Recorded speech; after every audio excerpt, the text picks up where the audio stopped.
પહેલાં આવશે બેટા આલ્ફા, પહેલાં કયો કણ આવે? આલ્ફા કણ. ધ્યાન આપજો શું છે આલ્ફા કણ? આલ્ફા, પછી આવે બીટા, બરાબર, આલ્ફા. હવે તમારે યાદ રાખવાનું આલ્ફા એટલે તમને આખો યાદ આવે હિલિયમ He2 4 ને અહીંયા +2 આવે આલ્ફામાં, He2 4 અને +2 આવે આલ્ફામાં, બરાબર. He2 4 +2 આલ્ફા આવ્યો. સર આગળ તો બોલો, સમજી ગયો. આનો વીજભાર જો અહીંયા +2 છે, અહીંયા +2 છે. What is the meaning of the +2? એટલે કે તે બે ઇલેક્ટ્રોન શું કરે છે બેટા? તું લખવાનું કરજે. સો તમે કોને કહો છો ભાઈ? આ બાજુમાં મારે બે વિદ્યાર્થી લઈને બેઠો છું, ધરા કાંઈ લખતી નથી તમારે જેવી. હાવ આ +2 એટલે એનો વીજભાર આવે +2E. ધ્યાન રાખજો વીજભાર. અને આ છે ને હિલિયમ કણ છે, કણ. ધ્યાન રાખજો કણ, હિલિયમ કણ એટલે હિલિયમનું ન્યુક્લિયસ છે આ. એટલે એનું દળ તમે જોવા જાઓ તો એનું દળ 4m થાય, કારણ કે આ ઉપર 4 છે, 4 એટલે એનું દળ 4m લેવું. હું 4m ધારું છું, 4m. હા, પછી હું પાછું એ પણ યાદ રાખું છું કે આ જે પાછળ મારો m છે ને, આ m પાછળનો જે m છે, આ પાછળનો જે મારો m છે, જો ધ્યાન આપજો. તો પાછળનો m એટલે એક ન્યુક્લિયન, એક ન્યુટ્રોન કે એક પ્રોટોનનું દળ છે. એટલે 1.6 × 10⁻27 કિલોગ્રામ. એ પાછું મગજમાં મારે છે આ હિલિયમમાં. એટલે જો દળ મોટું થઈ ગયું અને વીજભાર પણ વધારે થઈ ગયું. જો કણ મોટો. પછી આવે બીટા કણ. તો બીટા કણને માં પૂરાનું ખબર છે, બીટા કણ. તો બીટા કણની વાત કરું તો એમાં આવે ઇલેક્ટ્રોન અથવા પોઝિટ્રોન.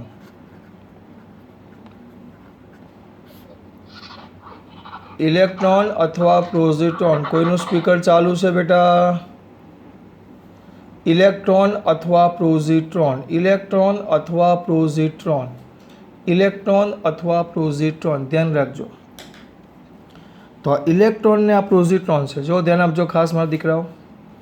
હવે આના પર ધ્યાન આપો તો એનું દળ ખાલી ઇલેક્ટ્રોનનું જ થાય. એટલે એનું જો હું દળ લેવું ને દળ, તો એનું દળ me જેટલું થાય. કેટલું? 9.1 × 10⁻31 કિલોગ્રામ. હું તમને આ બે કણોને સરખાવું છું કે આ બે કણો છે શું, એ તમને સમજાવું છું, બરાબર. અને આનો વીજભાર લેશો, વીજભાર જો આનો વીજભાર 2E આવ્યો અને આનો વીજભાર લેશો તો આનો વીજભાર Q બરાબર -E આવશે. આનો વીજભાર Q બરાબર -E અને આનો +2E, બરાબર. આનો આ Q.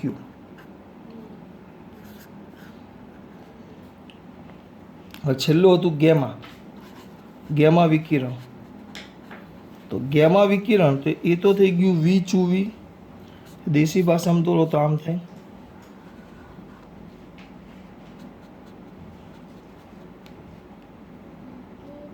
અને એક આમ આવે.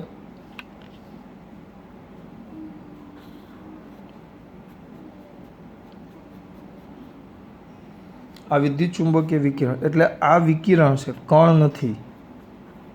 આ કણ નથી, એ ભૂલ ન થાય. આ કણ નથી, બરાબર. સર આગળ તો બોલો. કંઈ ને, આ જ મેઇન વસ્તુ હતું. અને હા, પછી એક વસ્તુ જો, હવે એ લોકોએ તમને બધી જુદી જુદી માહિતી આપેલી છે. પહેલાં કીધું છે, મેં ક્યાંથી ચાલુ કરવાનું તમને કીધેલો? હા, વિભેદન શક્તિ. બે શક્તિ આવે, યાદ રાખજો.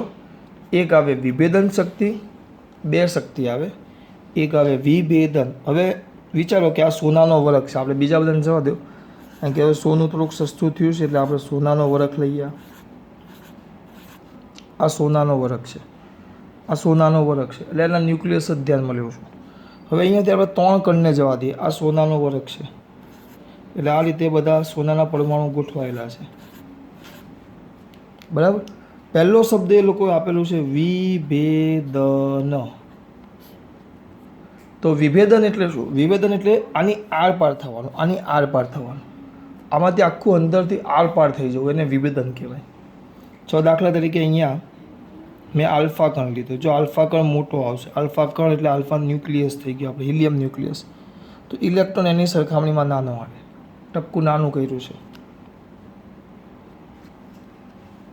ઇલેક્ટ્રોન એની સરખામણીમાં નાનો આવે. અને પેલું તો વિકિરણ જ છે આખું. હવે આ ત્રણને આની આર પાર થવાની હું વાત કરું કે ભાઈ આમાંથી પસાર થાવ આની આર પાર, તો સ્વાભાવિક છે કોણ વિભેદન એટલે શું થવું, આર પાર થઈ જવું, આર પાર તો કોણ સરળતાથી બહાર જાય, લોજિકલી નાના છોકરાને ખબર પડે ભાઈ હા વિકિરણ. કેમ, એ તો બદલાતું જતું ચુંબકીય વિદ્યુત ક્ષેત્ર છે, એને કોઈ અસર થવાની નથી, એટલે સૌથી સરળતાથી કોણ જશે, આ વી આપણું વિદ્યુત ચુંબકીય વિકિરણ, એટલે ટૂંકમાં ગેમા, સોરી લખાઈ ગયું આલ્ફા, ગેમા કણ, પછી આ બીટા છે એ એના કરતાં નાનો, એટલે સૌથી સરળતાથી વિદ્યુત ચુંબકીય વિકિરણ. અને આલ્ફા તો બહુ મોટો થઈ ગયો, ન્યુક્લિયસ થઈ ગયો 4m વાળો મોટો, એટલે એ સૌથી ધીમેથી જાય. તો જો વિભેદન ક્ષમતા લખવી હોય તો આની જો હું ચુંબકીય આ જે આલ્ફા કણ લીધો એની વિભેદન ક્ષમતા જો એક ગણું, એક તો આ જે બીટા છે એ એના કરતાં આપણે આલ્ફાની એક ગણીએ, આલ્ફાની વિભેદન ક્ષમતા એક ગણીએ તો બીટાની વિભેદન ક્ષમતા 100 ગણી થાય, એના કરતાં 100 ગણી. અને જે ગેમા છે એમાં 4 મીંડા 10,000 ગણી. ઘણી શબ્દ વાપરું છું, ભાગની કેત તો આને એક કહી દેતી હું બોલ્યો એમાં ખબર પડી બેટા,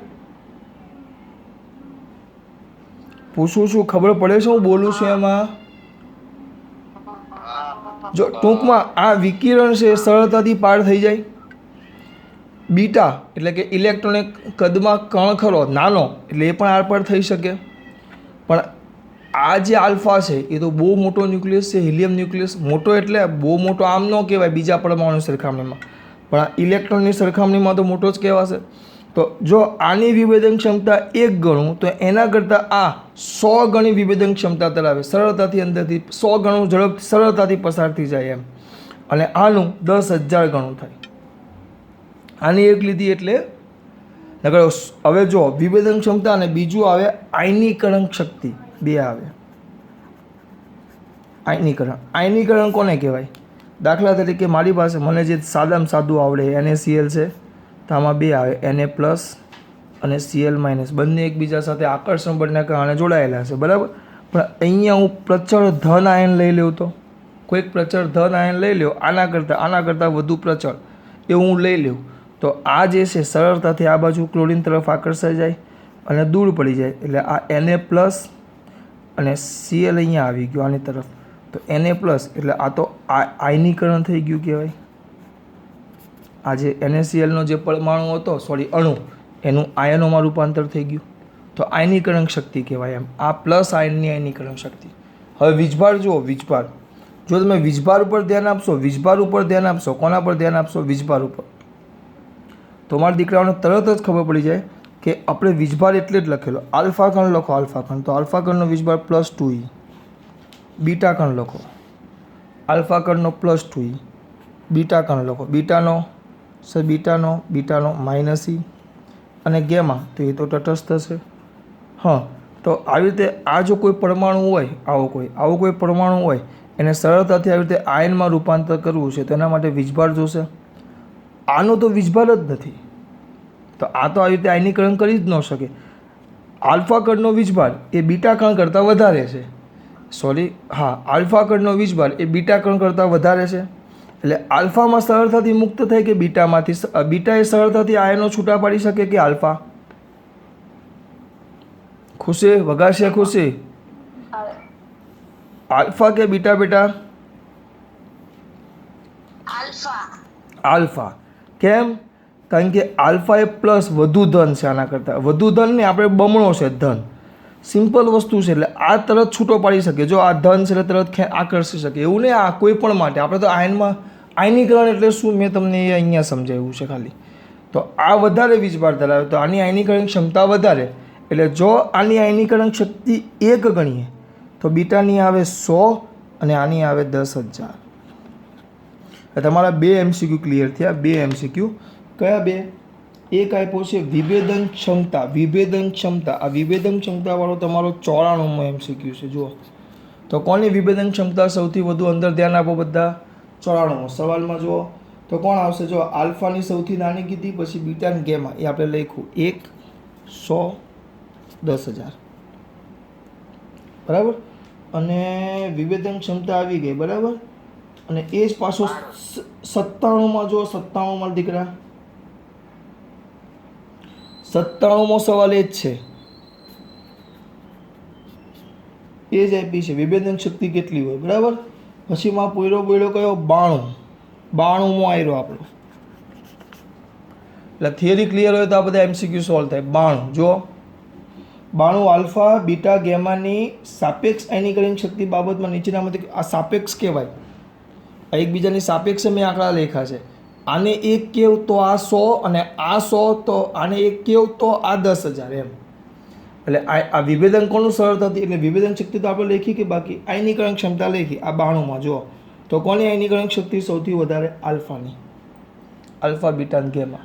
હવે આ આપ્યો, કદાચ તમને કોઈ પણ તત્વ આપ્યું હોય તો આ બેના પરથી એક નવું વસ્તુ ખબર પડે આપણને કે આયનીકરણ ક્ષમતા એટલે શું એ મુદ્દો, અને વિભેદન શક્તિ એટલે શું. આ બે શબ્દ સમજાવવા માટે મેં આ કીધું, એવું નહીં કે આના માટે જ લખે, કદાચ બહારનો પૂછે તો. ચલો એટલે આપણે 93, 92, 94 થઈ ગયો. પછી હા પણ 96 જો 96 પણ થઈ ગયો. 96 જોજો, કારણ કે બધું આ પેજ ઉપર જ આવશે.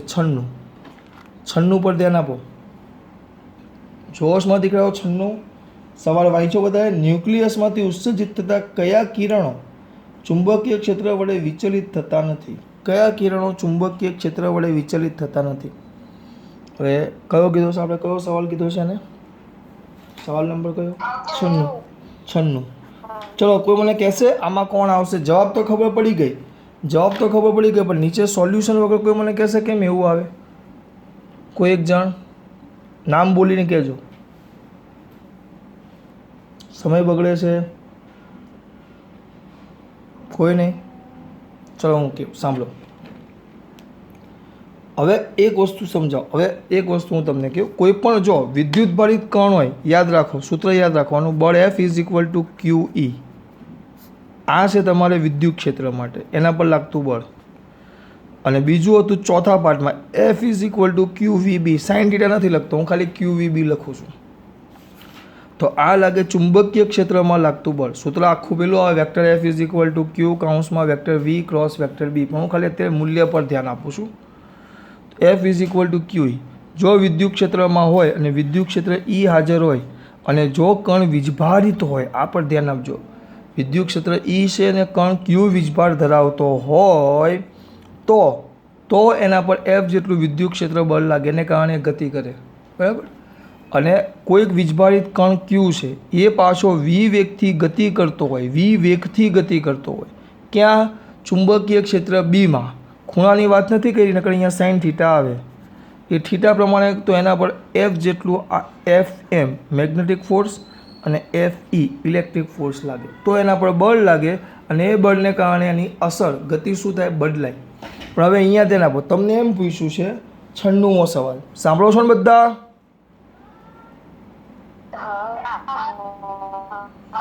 હા કરવાનું જવું નથી, ખાલી હા કહેવાનું, હા એમ.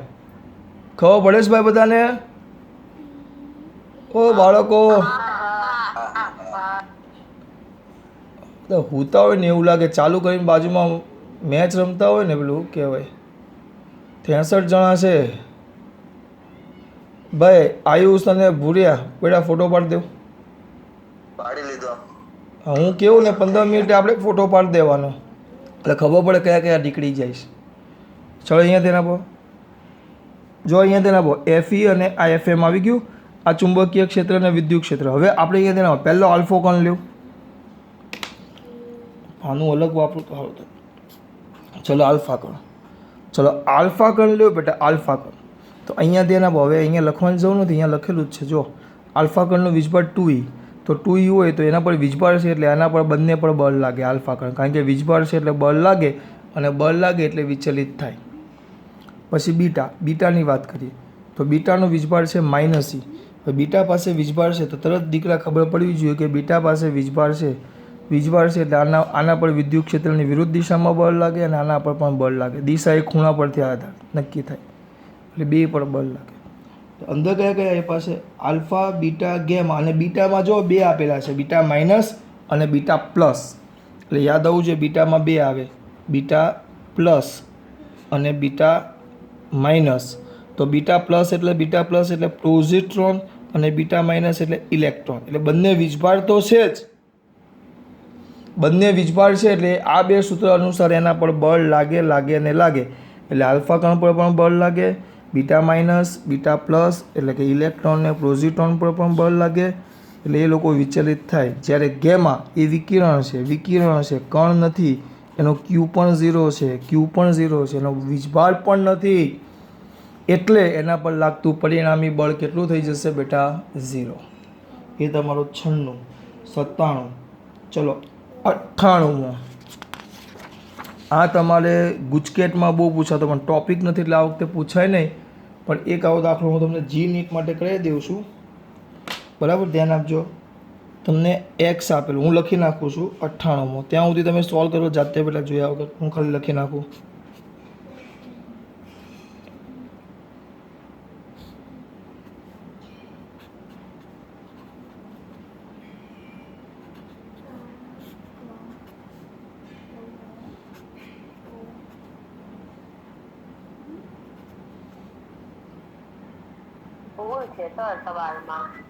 હે કઈ નહીં, ચેક કરી લઈએ ને આપણે, ભૂલ હોય તો સુધરી જશે. આપણે ઉપર સમીકરણ પ્રમાણે સોલ્વ કરવાનું છે, બરાબર, નીચે જવાબ પ્રમાણે નહીં. સમીકરણ પ્રમાણે સોલ્વ કરો એટલે અમને આપણને ખબર પડશે. હું લખી નાખ્યું, સમીકરણ જોઈ લેજો. આ છે ને પહેલાં એક્સ એ માઇનસ ઝેડ પ્લસ 1 ને આવી ગયું, બરાબર. હવે આ આવે એટલે પાછું આલ્ફા બીટાનું યાદ આવવું જોઈએ મારા દીકરાઓને. ચલો આલ્ફા આવે તો આલ્ફાનું વિસર્જિત થાય તો ચલો ઝેડમાં, ચલો એક હું નામ બોલું હું ઝેડમાં 2 નો ઘટાડો. ચલો કોણ બોલશે? આપણે વગાસિયા ખુશી છે બેટા? તો બોલો ઝેડમાં 2 નો ઘટાડો.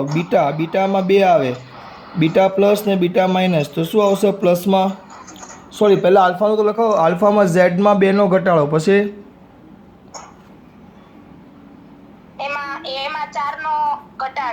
એમાં 4 નો ઘટાડો. ઓકે, ચલો મારા પૂરાઓને આવડે તો છે. બીટા પ્લસ, મેં એક વસ્તુ કીધેલું પ્લસ તો વધારો, પ્લસ તો ઝેડમાં 1 નો ઘટાડો, અને બીટા માઇનસ એટલે ઝેડમાં 1 નો વધારો. કીધેલું તો છે, ધધારો નથી, આ વધારો છે, ધધારો લખાઈ ગયું, યાદ છે? મેં તમને કીધેલું. હા, અને આ બેમાં એ અચળ, અને ગેમાં હોય તો ઝેડ અને એ બંને કેવું? અચળ. અરે આટલું ચોખ્ખું અને સ્પષ્ટ કહેવા છતાં બામ ભૂલી જાય છે યારાઓ. કીધું તો છે કે એટલે હું પોતે ભૂલી જાઉં, એટલે પ્લસ હોય તો માઇનસ અને માઇનસ હોય તો પ્લસ. કીધું તો છે પ્લસ હોય તો માઇનસ અને માઇનસ હોય તો પ્લસ. અહીંયા પ્લસ તો ઝેડમાં 1 નો ઘટાડો, માઇનસ તો ઝેડ 1 નો વધારો. ચલો ભાઈ, ઝેડ પ્લસ 1 વૈધો તો વધે ક્યારે? હા, બીટા માઇનસ. આ ઝેડ માઇનસ એ, તરત એ પહેલાં જોવાનું, એ અને એ માઇનસ 4, સીધા 4 આવે, એમાં ફરક આવે એટલે સમજી લેવાનું કોણ આવે? આલ્ફા. એટલે જો ઝેડમાં 1 નો ઝેડમાં 4 નો ઘટાડો અને એમાં 2 નો ઘટાડો થઈ ગયો. અને પછી એ પહેલાં એ અચળ છે એટલે એ સામુને એ અચળ એટલે સમજી જવાનું કે આલ્ફા નો આવે. પછી આ ઝેડ માઇનસ 1 હતો એના જગ્યાએ ઝેડ થઈ ગયો એટલે એક વૈધો કહેવાય, એટલે અહીંયા આવે બીટા પ્લસ. બોલ ને બેટા, બોલ. વૈધો ને, હા સોરી, વૈધો મારી ભૂલ, બીટા માઇનસ. કોણ બોલ્યું આ?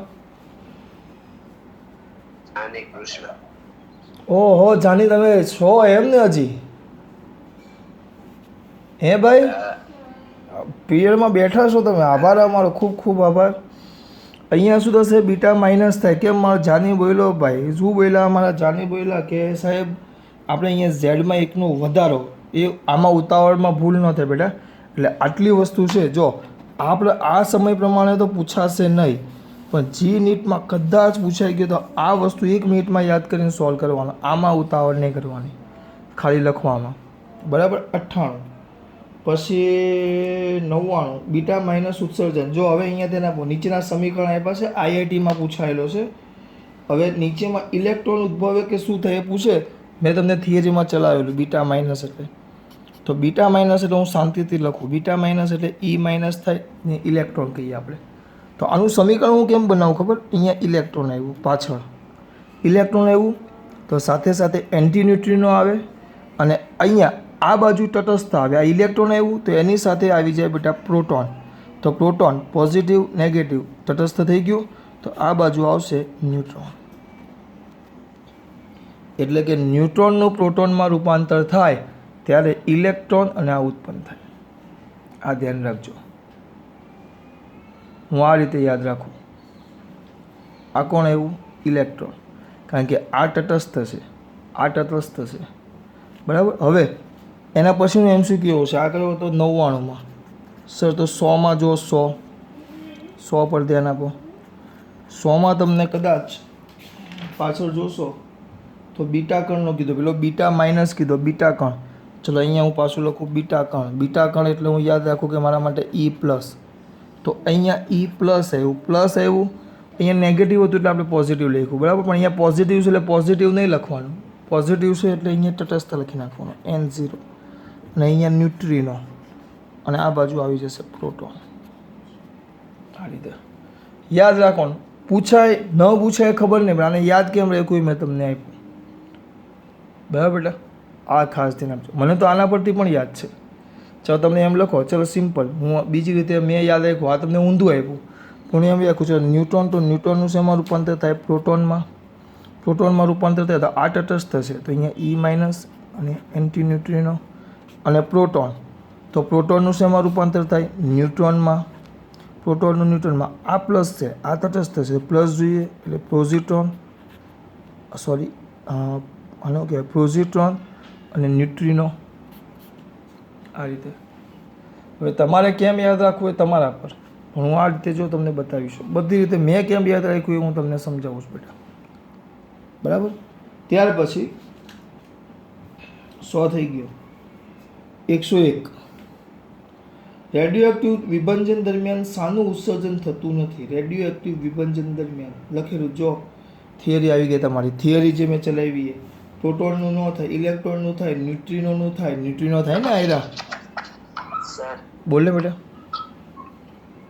100માં MCQ માં ન્યુટ્રોન અને પ્રોટોનની સંખ્યાનો ગુણોત્તર કીધો તો વધેની, એક મિનિટ, ન્યુટ્રોન અને પ્રોટોનની સંખ્યાનો ગુણોત્તર 100મો ને, એ તો મેં તમને સૂત્ર લખાયું, ચલો સમજાવું. ચલો શું કીધું પાછું કહેતો મને, રેડિયો એક્ટિવ બીટા માઇનસ, ચલો અહીંયા ધ્યાન આપો, બીટા માઇનસ કીધું છે, સોરી બીટા પ્લસ, સવાલ તો મેં વાંચ્યો નહોતો, ચલો વાંધો નહીં. જો અહીંયા ધ્યાન આપો, બીટા પ્લસ એટલે આ સમીકરણની વાત થાય 100 માટે, 100 માટે પૂછવાનું બેટા આવું, વાંધો નહીં. આ બીટા પ્લસ એટલે આ 100 કીધું, સાંભળજો મારા દીકરાઓ, 100માં MCQ છે, બીટા પ્લસ એટલે આ આવ્યું. એટલે તમારે એક વસ્તુ ચલાવવાનું, આ ઘટનામાં થાય શું, ઘટનામાં થાય શું, પ્રોટોનનું ન્યુટ્રોનમાં રૂપાંતર થાય છે. આ લોકોએ તો ન્યુટ્રોનનું પ્રોટોનમાં આપ્યું છે, આપણે કયું છે સમીકરણ ખોટું છે બેટા. એ લોકોએ જે સમીકરણ નીચે આપ્યું છે ને એ બીટા માઇનસનું આપ્યું. જો એમાં મોટે ભાગે કેવું હોય બેટા ખબર, ગમે ત્યારે પણ MCQ આવશે ને તો માઇનસ હશે ને, માઇનસ, તો એ લોકો ઇન્ડિકેટ કરશે બીટા માઇનસ એમ. તમને ખાલી બીટા કણ આપે ને તો બીટા કણ આપે તો સમજી લેવાનું કે બીટા એટલે એ E પ્લસની જ વાત કરે છે, પ્રોઝિટ્રોન, એ પ્રોઝિટ્રોનની જ વાત કરે છે. હું જે કહેવા માગું છું ખબર પડે છે, એ કોની વાત કરે છે એમ થાય, પ્રોઝિટ્રોનની. એટલે અહીંયા આપણે કમ્પલસરી કયું લેવું પડે, એટલે એ લોકો પ્રમાણે જોવા જાવ તો લોચો પડશે. આપણે બીટા કણ કીધો છે, તો બીટા કણ એટલે આપણે પ્રોઝિટ્રોનની વાત પ્રમાણે હું ચાલું છું બેટા. હું તમને અત્યારે આની વાત પ્રમાણે ચલાવું છું બીટા પ્લસ અનુસાર. તો બીટા પ્લસ અનુસાર જોશો તો પ્રોટોનનું શેમાં રૂપાંતર થયું, ન્યુટ્રોનમાં, પ્રોટોનનું ન્યુટ્રોન, એટલે પ્રોટોન ન્યુટ્રોન બન્યો તો આપણે સૂત્ર આવે Z. આ Z ઘટ્યો કહેવાય, Z ઘટે, કારણ કે પ્રોટોન ઘટ્યો, Z ઘટે, અને N એટલે ન્યુટ્રોન, N એટલે ન્યુટ્રોન, તો ન્યુટ્રોન N વધે, Z ઘટે ને N વધે, Z ઘટે ને N વધે. કોનો ગુણોત્તર લેવાનો કીધો છે એ લોકોએ, ન્યુટ્રોન અને પ્રોટોનની સંખ્યા તો n/z, તો n/z શું થશે? n/z વધે, કારણ કે નીચે છેદ ઘટે છે. મસ્ત MCQ જાણીએ, બરાબર બેટા, આવું કહેતા રહેવાનું. મેં સવાલ વાંચ્યો જ નહોતો. આમાં ખબર પડી એ લોકોએ ઊંધું આપ્યું છે, અહીંયા બીટા માઇનસ લીધું છે. એટલે હું બોલું જ ખબર પડે છે બાળકો? હા ચલો, ઓકે. હા આભાર તમારો. ચલો હવે કયું આવ્યા? ચલો 101 એ જ આવશે. રેડિયોએક્ટિવ વિભંજન દરમિયાન શાનું ઉત્સર્જન થતું નથી? તો આવી ગયું પ્રોટોન, કારણ કે હિલિયમ એટલે આલ્ફા કણ, ઇલેક્ટ્રોન એટલે બીટા કણ, અને ન્યુટ્રિનો એટલે બીટા કણના ઉત્સર્જન દરમિયાન જ આવે. ન્યુક્લિયસમાં આલ્ફા વિકિરણના ઉત્સર્જનમાં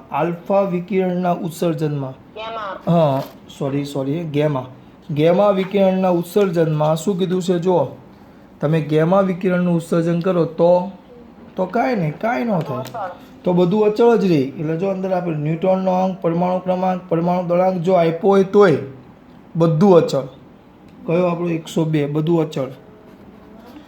Z, A, N આ બધું અચળ. પછી 103, જો કોઈ ધાતુના વાહક તારના એ છેડા પર આલ્ફા વિકિરણો અને બી છેડા પર બીટા વિકિરણો આપાત કરવામાં આવે તો શું થાય? કયો અહીંયા ધ્યાન. બે છેડા કીધા છે. એક મિનિટ, આ ધાતુનો તાર છે, એના બે છેડા કીધા છે. એક છે એ છેડો અને એક બી છેડો. હવે અહીંયા આલ્ફા કણ અને બીજા પર બીટા કણ. હવે બીટા ખાલી એ લોકોએ પેલું લખ્યું છે, તો બીટા એટલે બીટા માઇનસ થશે. આ તો એ લોકોએ બીટામાં કોનો અવાજ આવે છે? સ્પીકર કોઈનું ચાલુ છે? એટલે આ બીટા શું કે બેટા ખબર? આમાં થોડુંક જોવું પડશે આપણે. એ લોકો આમાં બીટા એટલે ધ્યાન રાખજો. હા એવું નથી, એ મેં તમને કીધું, પણ આમાં પાછું બીટા માઇનસ લીધું. જો કયો વાંધો નહીં, એ લોકો બીટા કણ લખે છે ને, તો આપણે ઇલેક્ટ્રોન લઈ લેવાનો, અને બીટા પ્લસમાં તમને પ્લસ કરીને આપશે પોઝિટ્રોન માટે. એવું અંદર આ પ્રમાણે એ લોકોએ જે લખ્યા છે એ પ્રમાણે એવું કેવું છે. તો 100 નો MCQ આપણે બીટા કીધું, એટલે આપણે બીટા એટલે ઇલેક્ટ્રોન માઇનસ લઈ લેવાનો ભાઈ. એ લોકો જો નીચે આમ જ આપ્યું છે, આગળ હજી એક બે MCQ જોશું એટલે ખબર પડી જશે. બીટા કણ એટલે ઇલેક્ટ્રોન માઇનસ ને, પ્રોઝિટ્રોન હશે તો એ લોકો પ્રોઝિટ્રોન ઇન્ડિકેટ કરીને આપશે, બરાબર? પ્રોઝિટ્રોન હોય તો. એટલે અહીંયા શું આપ્યું? A પ્લસ, અને આના પર બીટા, એટલે આ બીટા આવ્યો, એટલે આ ઋણ છેડો થશે અને આ ધન છેડો છે. તો વિદ્યુત પ્રવાહ હંમેશા કઈ બાજુથી કયા છેડા તરફ જાય? બીટા આવે એટલે આ ઋણ, ધનથી કયા તરફ? ઋણ તરફ. હા, પણ આ રેવાજીક પ્રવાહ, ધ્યાન આપજો. ઇલેક્ટ્રોન પ્રવાહ નહીં, રેવાજીક પ્રવાહ. હેરાન કરવા માટે MCQમાં ખાલી ચેન્જ શું કરી નાખે ખબર બેટા? MCQમાં ચેન્જ શું કરી નાખે? રેવાજીક પ્રવાહની જગ્યાએ ઇલેક્ટ્રોન પ્રવાહ લખેલો હોય. તો તમારે એ વાત કેવી પડી જાય? ખોટી. એટલે હવે છે 103, પછી 104. બીટા માઇનસ ક્ષયમાં મૂળભૂત ન્યુક્લિયસ પ્રક્રિયા તે ખાલી જગ્યા થવાથી. ચલો બીટા માઇનસ બીટા પ્લસ એ આવી ગઈ. 104 105 આગળ ચલાવ્યું એ છે. 106 એ હમણાં વાત કરી એ, બરાબર? 104 સમીકરણ લખ્યું આપણે એ. 104 આગળ આવી ગયું. 105 આગળનું સમીકરણ આવી ગયું. 106 હમણાં જ વાત કરી આપણે. કઈ છે 106? કે ગેમા ક્ષયના નિપજ ન્યુક્લિયસમાં Z અને એ હમણાં જ વાત કરી. Z, N અને એ બધા જ કેવા? અચળ.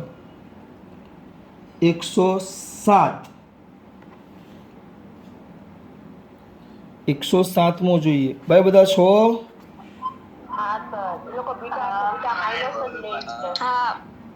હવે એ લોકો પ્લસ હશે ને તો પોઝિટિવ આપ્યો હશે, ત્યાં સુધી બધા બીટા માઇનસ જ લે છે, બરાબર? પ્લસ હોય તો પોઝિટિવ આપે, નકર ખાલી બીટા લખે, એ ધ્યાન રાખજો. અહીંયા ધ્યાન, પાછું એકવાર એ ક્લિયર કરી નાખીએ આપણે, કે જો બીટા માઇનસ કે બીટા હોય તો એનો મતલબ થશે ઇલેક્ટ્રોન. તો પોઝિટ્રોન હશે તો એ લોકો બીટા પ્લસ આપશે, બરાબર? અત્યારે એ રીતે આપણે યાદ રાખશું. હમણાં આગળ વાત કરી એમ. 107માં જોઈએ. એ પરમાણુ દળાંક અને ઝેડ પરમાણુ ક્રમાંક ધરાવતા ન્યુક્લિયસ એક આલ્ફા કણ અને બીટા કણ દ્વારા વિભંજન થાય છે તો ન્યુક્લિયસમાં પરમાણુ દળાંક, ચલો શું લખેલું છે, ઝેડ, એક્સ અને એ, બરાબર. એક આલ્ફા કણ કરો, આલ્ફા કણ તો શું આવશે, Z-2 ઉપર A-4 આલ્ફા માટે. અને બીટા કણ લ્યો, બીટા એટલે આપણે બીટા કયો લેશું, ખાલી બીટા કીધું એટલે બીટા નેગેટિવ જ લઈ લેવાનો, આપણે ઇલેક્ટ્રોન જ લઈ લેવાનો. ઇલેક્ટ્રોન લેવું તો નીચે શું થશે, એક વધશે ને, એકનો વધારો એટલે Z-1 અને એ તો એમને એમ આવી ગયો. ઓ બાળકો, ચલો 108 માર્ચ 2013 તમારે પૂછાઈ ગયેલો, પણ આ વખતે પૂછાય નહીં, પણ 108મું જુઓ બેટા, આવડશે 108 જુઓ તો.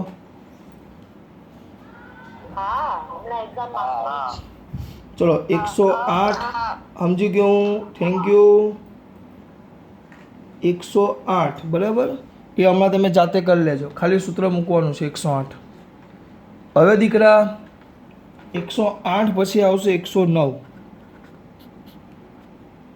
જોજો 109મો છે ને એ થોડીક મજા આવે એવું છે, પણ એક કામ કરું, તમને એક દાખલો મારે કરાવવાનો છે, કેટલા આલ્ફા ને કેટલા બીટા ને. ચલો 109 કરાવો, ચલો વાંધો નહીં. મેગ્નેશિયમ છે, મેગ્નેશિયમ 12-24 બોલતો બેટા, મારે જોવા જવું પડે, બોલતો Prachi. Plus magnesium 24 plus 2 helium 4. પછી It gives the 14 silicon X. 14 silicon x, હા, પછી Plus 0 and 1. ન્યુટ્રોન. ચલો અહીંયા ધ્યાન આપો. એટલે હવે એક વસ્તુ X બરાબર એક્સ શોધવાનો છે. હવે આમાં એક કામ કરવાનું ને, જોજો બહુ મસ્ત વસ્તુ છે આ. આમાં શું થાય, આપણે બે સંરક્ષણ જોઈશું. આ નીચે છે ને, આ નીચે એ ઝેડ આપેલો કહેવાય, આ નીચે ઝેડ કહેવાય. આ 12 ને આ તમે કેમિસ્ટ્રીમાં કરતા હશો, 12 ને 2 14, 14 ને 0 14 થઈ ગયું. તો આ નીચે જે તમે ઝેડ ગણો છો ને, ઝેડ તમે નીચે ઝેડ ગણો છો, તો તમે આ જે નીચે ઝેડ ગણો છો ને, એ ખરેખર તમે ઝેડ એટલે તમે ક્યુ એટલે કે વિદ્યુત ભારનું સંરક્ષણ ગણો છો. ધ્યાન રાખજો, ઝેડ એટલે તમે વિદ્યુત ભારનું સંરક્ષણ ગણો છો, અને ઉપરનો સરવાળો કરો છો તમે એ ગણો છો. એ ગણો એટલે હા દળનું સંરક્ષણ થાય. આ બે ધ્યાન રાખજો. તો નીચે એ તો સરખો, તો ક્યુમાં નિયમ શું આવે, ઉપર એ, આ બાજુ જેટલું દળ હશે એટલું આ બાજુ આવવું જોઈએ, આ બાજુ જેટલું દળ હશે એટલું આ બાજુ આવવું જોઈએ. તો કેટલા બેટા, 24 + 4 = x + 1. તો કેટલા થાય, 24 + 4 28 = x + 1. તો તમારો x કેટલો થશે,